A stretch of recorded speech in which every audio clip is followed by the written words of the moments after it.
It's taken me a long time to understand how to be a true good person. And I am not speaking about a person that is good based upon what this world thinks. The worldly views about what a good person is and the views about what God knows a good person is are two different things.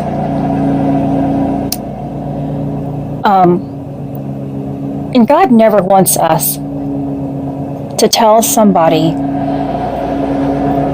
that what they are doing is wrong.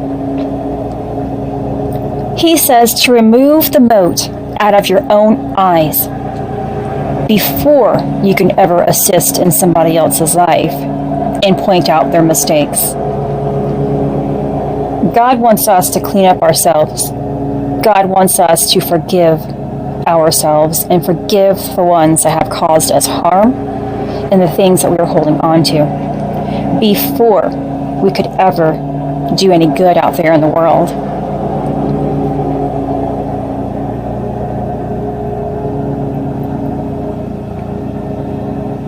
I have posted that I no longer eat meat, and when God spoke those words to me, I wrestled with them for about 2 weeks. And my mind wanted to convince me that God would never ask me to do something this stupid. Why would He take away something that I have grown up on, that I have done since I could eat and chew? Why would He take away something that He has placed here on earth for us to take advantage of?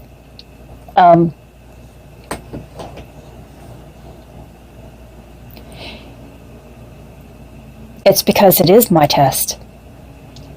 And it's not ever to cause me harm. It's to give me something greater. It's to give me strength. It not only proves that I believe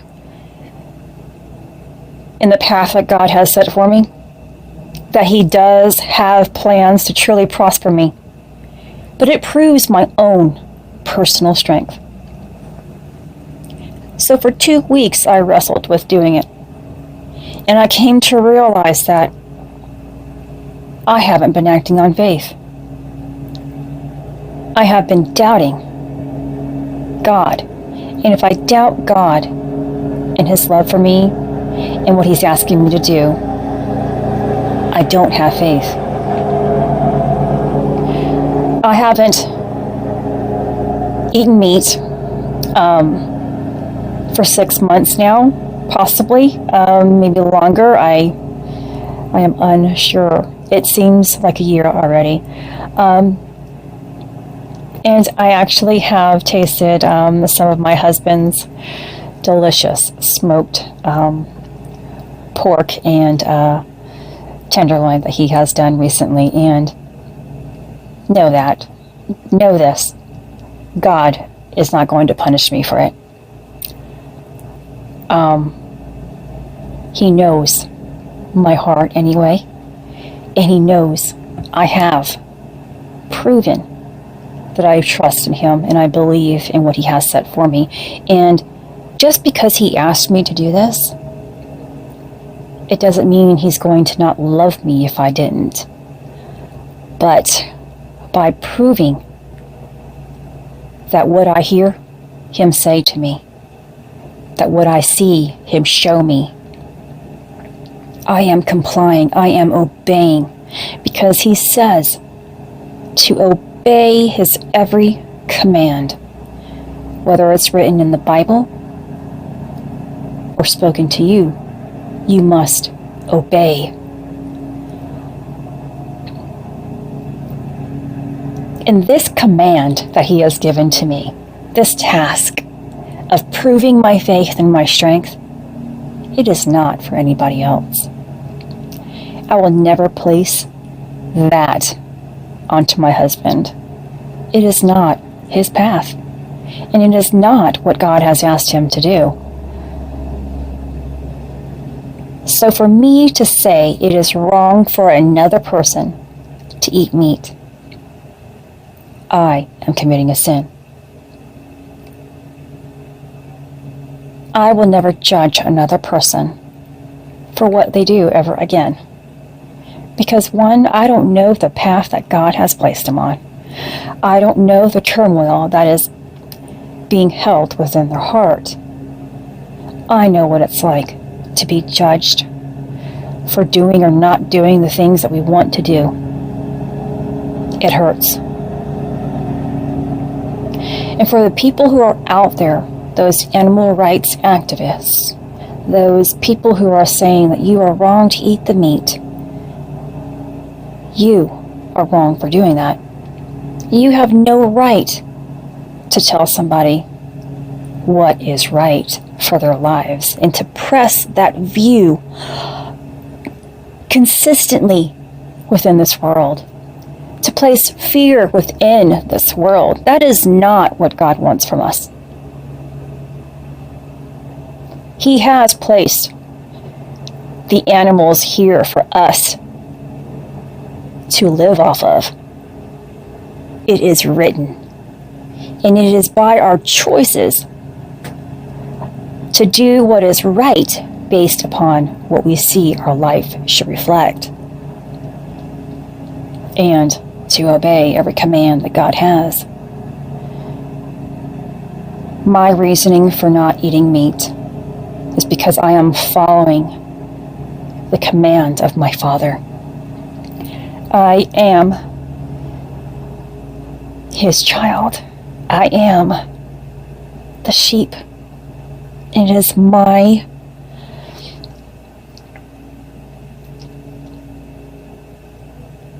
my job to obey. And that is it. And by obeying, my life shall be enriched. If you want to change people, you change yourself. You have to keep your mouth quiet about the wrongs that they are doing, and you have to be the light first. You radiate greatness, love, beauty, strength, health. You radiate God in Jesus Christ. And that is how the world can change. They see there's a difference. They know there's a difference. They understand and they want that difference. And people should be able to do what they know is right within their own heart without you placing your views into their ears. Our lives are complicated enough without people telling us what to do. They have a hidden agenda behind what it is they're trying to accomplish. That's how you know a good spirit from a bad spirit. What are their motives? What are the reasonings behind this? And if it's only to say to you, this is bad, this is bad, your choices are bad, you need to question, what does that person stand for?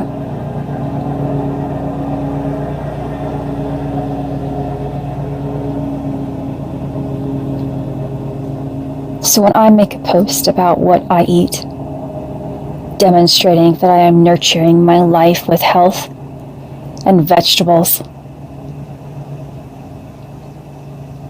I am telling you, I am following God's command, and that is it. I am not telling you that what you eat is wrong. I am telling you that I am living my life for a greater purpose. I am not telling you that you are wrong. I am proving to you that God does have plans to prosper all of us. And I will never tell you that what you're eating is wrong. God has a plan for all of us. And those he chooses to be the teacher, to be the light, to be a great prophet against the nations, he demands to be obeyed. He demands for you to take risks, to sacrifice. So he knows that he was correct in choosing you. And that is all. That is the only reason why I have done this. That one reason. Because God asked me to. I obey his every command as best as I can. And he's never angry for me not following through. Although I do try to always follow through. But yes, I am human. Sometimes I slip, but he always catches me. He always loves me, and he always protects me.